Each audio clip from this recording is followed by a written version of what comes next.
manchette aujourd'hui, le syndicat de la fonction publique du Québec ne s'étonne pas du gel d'embauche et Autocar Janois se joint aux Jeux du Québec. Bonjour, mesdames et messieurs, et bienvenue à ce web journal du mardi 29 janvier.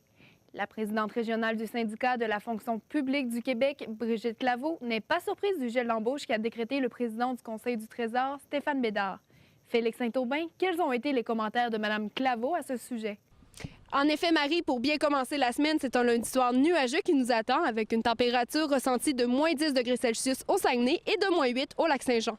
Quelle a été l'impression des clients face à ce nouveau restaurant? En fait, les commentaires étaient unanimes, que de bons commentaires à l'égard du restaurant. Ce qui retenait l'attention essentiellement, c'était l'ambiance reposante qui y régnait et l'allure ultra chic qu'on a tenté de lui donner.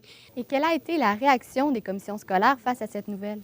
Eh bien, comme vous vous en doutez, Mélissa, évidemment, beaucoup de réticences et d'interprétations qui se sont faites beaucoup trop rapidement, puisqu'en fait, les gens n'étaient pas d'accord avec ce nouveau concept. Ils considèrent que les directions scolaires ont suffisamment de responsabilités et que de leur en octroyer davantage, ça les amènerait en fait à avoir moins de temps disponible pour les élèves. En fait, les Spartanways, c'est vraiment un fonctionnement qui marche par cumulatif de points. Alors, la jeune athlète a participé à 3 courses au courant de l'été.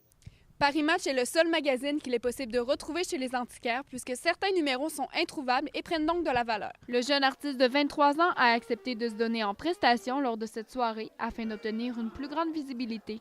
De son art moderne et contemporain, il entend bien en faire son métier et ce, peu importe les moyens employés.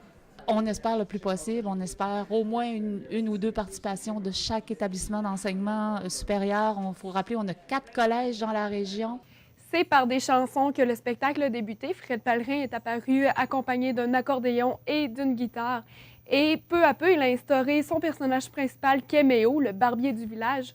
Et à travers plusieurs péripéties, Méo va dénoncer l'abus environnemental, mais également les abus commerciaux que connaît la société d'aujourd'hui. Quels sont les objectifs de l'organisation cette année?